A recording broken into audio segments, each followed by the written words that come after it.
ഈ യൂട്യൂബ് ചാനലിന്റെ പ്രേക്ഷകർ പലപ്പോഴായി എന്നോട് ചോദിക്കാറുള്ള ഒരു ചോദ്യമാണ് ഏറ്റവും നല്ല മ്യൂച്വൽ ഫണ്ട് സ്കീം ഏതാണ്? എന്നാൽ മ്യൂച്വൽ ഫണ്ടുകളുടെ നിക്ഷേപ കാര്യത്തിൽ ഏറ്റവും മികച്ചത് എന്നൊരു പദം നമുക്ക് പലപ്പോഴും ഉപയോഗിക്കാൻ സാധിക്കുകയില്ല. കാരണം ഓരോ നിക്ഷേപകന്റെയും ആവശ്യങ്ങൾ, സാമ്പത്തിക ലക്ഷ്യങ്ങൾ, റിസ്ക് എടുക്കാനുള്ള കഴിവ് എന്നിവ വ്യത്യസ്തമാണ്.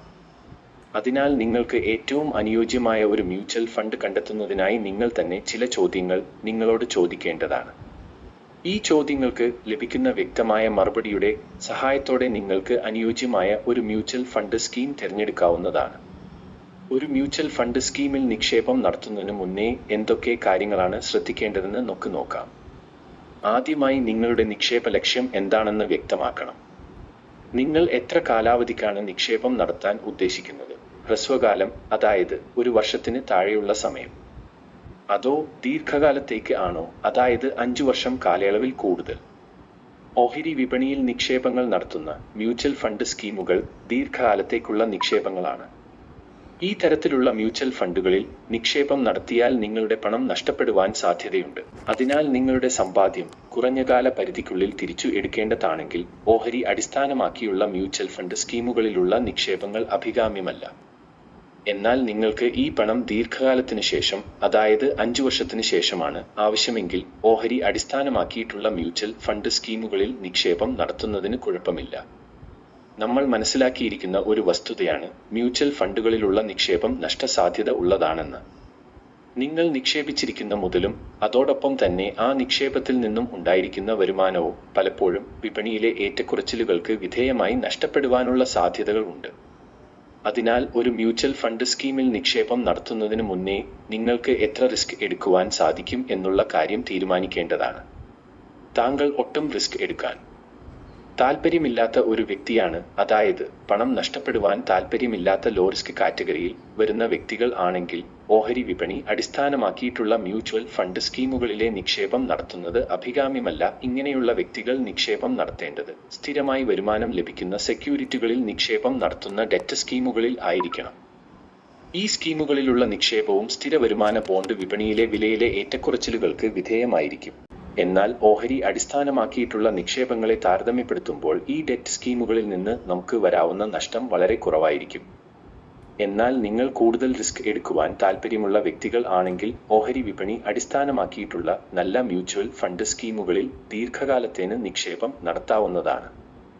മ്യൂച്വൽ ഫണ്ടുകളിൽ നിക്ഷേപം നടത്തുന്നതിന് മുന്നേ പരിഗണിക്കേണ്ട മറ്റൊരു വസ്തുത നിങ്ങൾ എന്തു സാമ്പത്തിക ലക്ഷ്യം നേടുന്നതിന് വേണ്ടിയിട്ടാണ് ഈ നിക്ഷേപങ്ങൾ നടത്തുന്നത് എന്നാണ്. സ്ഥിരമായുള്ള വരുമാനം നേടാനാണ് നിങ്ങൾ ആഗ്രഹിക്കുന്നത് എങ്കിൽ മാസവരുമാനം നൽകുന്ന ഫണ്ടുകൾ അല്ലെങ്കിൽ ഇക്വിറ്റി ഡിവിഡൻഡ് ഫണ്ടുകൾ ഒരു നല്ല ഓപ്ഷൻ ആയിരിക്കും. മറ്റൊരു കാര്യം അറിഞ്ഞിരിക്കുക, മ്യൂച്വൽ ഫണ്ടുകളിൽ ഗ്യാരണ്ടീഡ് ആയിട്ടുള്ള ഒരു വരുമാനം ഉറപ്പു നൽകുന്നില്ല. ഉദാഹരണത്തിന് പോസ്റ്റ് ഓഫീസ് മാസവരുമാന പദ്ധതിയിൽ നിക്ഷേപം നടത്തുമ്പോൾ നിങ്ങൾക്ക് 8.4% മാസവരുമാനം ഉറപ്പു നൽകുന്നു. എന്നാൽ മ്യൂച്വൽ ഫണ്ടുകളിൽ നിക്ഷേപം നടത്തുമ്പോൾ ഇതുപോലെയുള്ള ഒരു ഉറപ്പ് നിങ്ങൾക്ക് ലഭിക്കുകയില്ല. ഫണ്ടുകളുടെ പ്രവർത്തന ഫലത്തിന്റെ അടിസ്ഥാനത്തിലാണ് എത്ര ശതമാനം വരുമാനം നൽകേണ്ടതെന്ന് തീരുമാനിക്കുന്നത്. മ്യൂച്വൽ ഫണ്ട് നിക്ഷേപങ്ങളിൽ നിന്ന് സ്ഥിരമായി ഒരു വരുമാനം ലഭിക്കുവാൻ ആഗ്രഹിക്കുന്ന വ്യക്തികൾക്ക് മ്യൂച്വൽ ഫണ്ടുകളുടെ സിസ്റ്റമാറ്റിക് വിഡ്രോവൽ പ്ലാൻ തിരഞ്ഞെടുക്കാവുന്നതാണ്. SWP അല്ലെങ്കിൽ സിസ്റ്റമാറ്റിക് വിഡ്രോ പ്ലാൻ ഒരു സ്ഥിര വരുമാന പദ്ധതി അല്ല എന്ന് മനസ്സിലാക്കുക. അഥവാ മൂലധന വളർച്ചയാണ് ലക്ഷ്യമെങ്കിൽ ഓഹരി വിപണി അടിസ്ഥാനമാക്കിയിട്ടുള്ള ഇക്വിറ്റി ഫണ്ടുകൾ പരിഗണിക്കാവുന്നതാണ്. നിങ്ങൾ നികുതി ലാഭിക്കുന്നതിന് ആണ് മ്യൂച്വൽ ഫണ്ടുകളിൽ നിക്ഷേപം നടത്തുന്നതെങ്കിൽ നിശ്ചയമായും നിങ്ങൾ തിരഞ്ഞെടുക്കേണ്ട സ്കീമുകൾ ELSS അല്ലെങ്കിൽ ഇക്വിറ്റി ലിങ്ക് സേവിംഗ് സ്കീമുകളാണ്. മ്യൂച്വൽ ഫണ്ടുകളിലുള്ള നിക്ഷേപത്തിൽ നിന്ന് ലഭിക്കുന്ന ലാഭത്തിന് മറ്റുള്ള നിക്ഷേപങ്ങളെ അപേക്ഷിച്ച് കുറഞ്ഞ നികുതി നൽകിയാൽ മതി. ഓഹരി വിപണിയിലെ നിക്ഷേപങ്ങളുടെ ഒരു അടിസ്ഥാനത്വം നമ്മൾ എത്രയൊക്കെ കൂടുതൽ റിസ്ക് എടുക്കുന്നുണ്ട് അത്രയും കൂടുതൽ വരുമാനവും നമുക്ക് പ്രതീക്ഷിക്കാം. ഒരു നിക്ഷേപകനെ സംബന്ധിച്ചിടത്തോളം വളരെ റിസ്കി ആയിട്ടുള്ള ഓഹരി വിപണി അടിസ്ഥാനമാക്കിയിട്ടുള്ള ഇക്വിറ്റി മ്യൂച്വൽ ഫണ്ടുകൾ തിരഞ്ഞെടുക്കുമ്പോൾ ഒരുപാട് കാര്യങ്ങൾ ശ്രദ്ധിക്കാനുണ്ട്. ആ ഫണ്ടിന്റെ കഴിഞ്ഞകാല പ്രവർത്തനങ്ങൾ എത്രയൊക്കെ വരുമാനമാണ് നിക്ഷേപകർക്ക് നേടിക്കൊടുത്തിട്ടുള്ളത്? സ്ഥിരമായി ഈ ഫണ്ടുകൾ ഈ പെർഫോമൻസ് നിലനിർത്തിയിട്ടുണ്ടോ, അതോ ചെറിയ കാലയളവിൽ മാത്രമാണോ ഈ സ്കീമുകളിൽ കൂടുതൽ റിട്ടേൺസ് തന്നിട്ടുള്ളത്? എപ്പോഴും ഒരു ഫണ്ട് തിരഞ്ഞെടുക്കുമ്പോൾ കഴിഞ്ഞ കുറെ വർഷങ്ങളായിട്ട് സുരക്ഷിതമായ നല്ല പ്രവർത്തനം കാഴ്ചവെച്ചിട്ടുള്ള ഫണ്ടുകൾ ആയിരിക്കണം തിരഞ്ഞെടുക്കേണ്ടത്. അതുകൂടാതെ തന്നെ ഫണ്ട് മാനേജരുടെ പഴയകാല ചരിത്രവും അദ്ദേഹം എങ്ങനെയാണ് ഫണ്ടുകൾ മാനേജ് ചെയ്ത് നിക്ഷേപകർക്ക് കൂടുതൽ വരുമാനം ഉണ്ടാക്കി കൊടുത്തിട്ടുള്ളത് എന്നുള്ള കാര്യവും പരിഗണിക്കണം. പലപ്പോഴും മ്യൂച്വൽ ഫണ്ട് സ്കീമുകൾ തിരഞ്ഞെടുക്കുമ്പോൾ വ്യക്തികൾ വരുത്തുന്ന ഒരു തെറ്റ് ഗൂഗിളിലും മറ്റും സെർച്ച് ചെയ്ത് നിലവിൽ നല്ല പെർഫോമൻസ് നൽകുന്ന ഫണ്ടുകളിലെ നിക്ഷേപങ്ങൾ നടത്തുന്നു. ഒരു ഫണ്ടിൽ നിക്ഷേപം നടത്തുന്നതിന് മുന്നേ അതിന്റെ പൂർവ്വകാല പെർഫോമൻസിനൊപ്പം ആ ഫണ്ടിന്റെ ചിലവ് അതായത് എക്സ്പെൻസ് റേഷ്യോയും കൂടി നമ്മൾ പരിഗണിക്കേണ്ടതുണ്ട്. ഇന്ന് നന്നായി പെർഫോം ചെയ്യുന്ന ഒരു ഫണ്ട് നാളെ ഇതിനൊപ്പം ഉള്ള ഒരു റിട്ടേൺസ് നമുക്ക് തരും എന്നുള്ള കാര്യം ഉറപ്പില്ല. ഒരു മ്യൂച്വൽ ഫണ്ട് നിക്ഷേപകനെ സംബന്ധിച്ചിടത്തോളം കാലാകാലങ്ങളിൽ ഫണ്ടുകളുടെ പ്രവർത്തനങ്ങൾ വിലയിരുത്തേണ്ടതും ആവശ്യമെങ്കിൽ വേണ്ട തിരുത്തലുകൾ വരുത്തേണ്ടതാണ്. കഴിഞ്ഞ കാലങ്ങളിൽ നന്നായി പെർഫോമൻസ് നൽകിയിട്ടുള്ള മ്യൂച്വൽ ഫണ്ട് സ്കീമുകൾ വരും കാലങ്ങളിൽ ഇതേ പെർഫോമൻസ് നിലനിർത്തണമെന്ന് ഇല്ല. ഇന്ന് ഇന്ത്യയിൽ ഏകദേശം 50ഓളം അസറ്റ് മാനേജ്മെന്റ് കമ്പനികൾ ആയിരക്കണക്കിന് മ്യൂച്വൽ ഫണ്ട് സ്കീമുകൾ ലോഞ്ച് ചെയ്തിട്ടുണ്ട്. ഇതിൽ നിന്ന് നമുക്ക് അനുയോജ്യമായിട്ടുള്ള ഒരു ഫണ്ട് തിരഞ്ഞെടുക്കുക എന്നത് വളരെ ബുദ്ധിമുട്ടായിട്ടുള്ള കാര്യമാണ്. നിങ്ങൾ മ്യൂച്വൽ ഫണ്ടുകളിൽ നിക്ഷേപം നടത്താൻ ഉദ്ദേശിക്കുന്ന വ്യക്തികൾ ആണെങ്കിൽ, അതോടൊപ്പം മ്യൂച്വൽ ഫണ്ടുകളുടെ പ്രവർത്തനത്തെക്കുറിച്ച് അറിവ് ഇല്ലാത്ത വ്യക്തികളും ആണെങ്കിൽ, തീർച്ചയായിട്ടും ഇത് അറിയാവുന്ന ഒരു വ്യക്തിയുടെ അഭിപ്രായം എടുത്തതിനു ശേഷം മാത്രമാണ് നിക്ഷേപങ്ങൾ നടത്താവൂ. അപ്പോൾ നിങ്ങൾക്ക് കാര്യങ്ങൾ വ്യക്തമായി എന്ന് പ്രതീക്ഷിക്കുന്നു.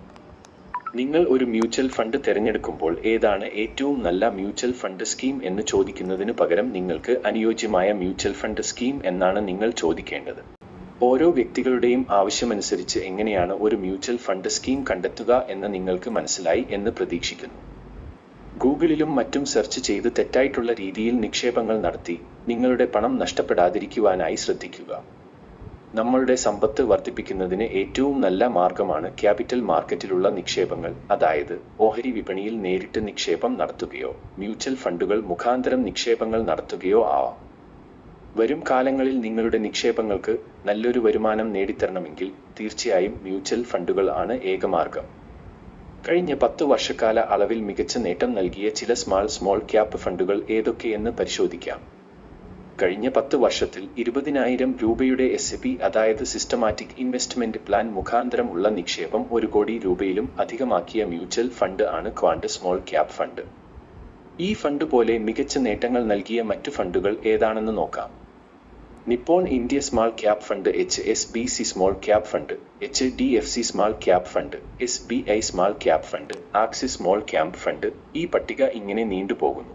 ഞാൻ ആദ്യമേ സൂചിപ്പിച്ചതുപോലെ സ്മോൾ ക്യാപ് ഫണ്ടുകൾ ഏറ്റവും കൂടുതൽ റിസ്ക്കുള്ള ഫണ്ടുകളുടെ കാറ്റഗറിയിൽ പെടുന്നു. അതിനാലാണ് ഈ ഫണ്ടുകൾക്ക് ഇത്രയും കൂടുതൽ വരുമാനം അതിന്റെ നിക്ഷേപകർക്ക് നേടിക്കൊടുക്കുവാൻ സാധിച്ചത്. ഈ കാറ്റഗറിയിൽ പെടുന്ന ഫണ്ടുകൾ കൂടാതെ മികച്ച നേട്ടം നൽകിയിരിക്കുന്ന ഒട്ടനവധി ഫണ്ടുകൾ ഇന്ന് നമ്മുടെ വിപണിയിൽ ഉണ്ട്. മ്യൂച്വൽ ഫണ്ടുകളെക്കുറിച്ചും മറ്റ് നിക്ഷേപ സാധ്യതകളെക്കുറിച്ചും അറിയുന്നതിന് എൻ്റെ യൂട്യൂബ് ചാനൽ ആയ പ്രകാശ് നായർ സബ്സ്ക്രൈബ് ചെയ്യുക. എൻ്റെ യൂട്യൂബ് ചാനലിൽ നിക്ഷേപങ്ങളെക്കുറിച്ചും മറ്റു സാമ്പത്തിക കാര്യങ്ങളെക്കുറിച്ചും ഏകദേശം 780-ൽ പരം വീഡിയോകൾ പോസ്റ്റ് ചെയ്തിട്ടുണ്ട്. നിങ്ങൾക്ക് സമയം കിട്ടുമ്പോൾ തീർച്ചയായിട്ടും എൻ്റെ യൂട്യൂബ് ചാനൽ വിസിറ്റ് ചെയ്ത് നിങ്ങളുടെ താൽപ്പര്യം അനുസരിച്ച് ഈ വീഡിയോകൾ കാണുവാനായി ശ്രമിക്കുക. നിങ്ങൾക്ക് ഈ വീഡിയോ ഇഷ്ടമായെങ്കിൽ മറ്റുള്ളവരുടെ അറിവിലേക്കും കൂടി ഷെയർ ചെയ്യുക.